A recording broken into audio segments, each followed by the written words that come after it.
তো এই যে আমাদের নিউ মেম্বার, তো এর ফটোতে আমি আগেই পোস্ট করেছি।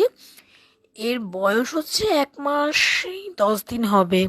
অ্যাকচুয়ালি ও একজনের বাড়ি থেকে ওকে আনা হয়েছে, ছোট্ট একদম, আমার মেয়ের আন্টি ওকে এনে দিয়েছে। তো এত কিউট, এত কিউট, এত দুষ্টু, দুষ্টুর দুষ্টু। দেখো কেমন মূলো শাকগুলো খাচ্ছে টুকটুক টুকটুক করে করে। তো আমি বললাম যে আমি তো দেখে খুব আনন্দ পাচ্ছি, তো আমার ফ্রেন্ডসরা কেন দেখতে পারবে না, তাহলে ওকে ওর সাথে সবাই পরিচয় করো।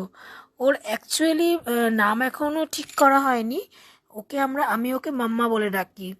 তো আর ওই যে আমাদের নবাব, উনি তো বাবা শের। বাবা ওই যে একটু গেল, একটু আলাপ করতো ওর কাছে। সারা দিন যা করে, আবার মনে পড়েছে খেতে হবে আমাকে, চলে এসেছে খেতে। দেখো আমি বলছি না পুচকু, তোমাকে তো ভিডিও করতে হবে, দেখি তুমি কত আমার এইসব জিনিসগুলোই না আমার ভীষণ ভালো লাগে। দেখো গুজু গুজু করে খাচ্ছে, ঠিক আছে, ও জানে খাবারটা কোথায় থাকে। ওকে যদি ছেড়েও দেওয়া হয় না, ও মানে নিজেকে খুব করতে পারে। তো এই যে শের, শের বাবু বেরোবে, ওর সাথে খেলবে। দেখো দেখতে, দেখো কিভাবে শের। আর এনাকে দেখো খাওয়াতেই ব্যস্ত, পুচকু তো একদম ছোট্ট, এত মিষ্টি। তো সবার কেমন লাগলো কমেন্ট করে অবশ্যই জানিও।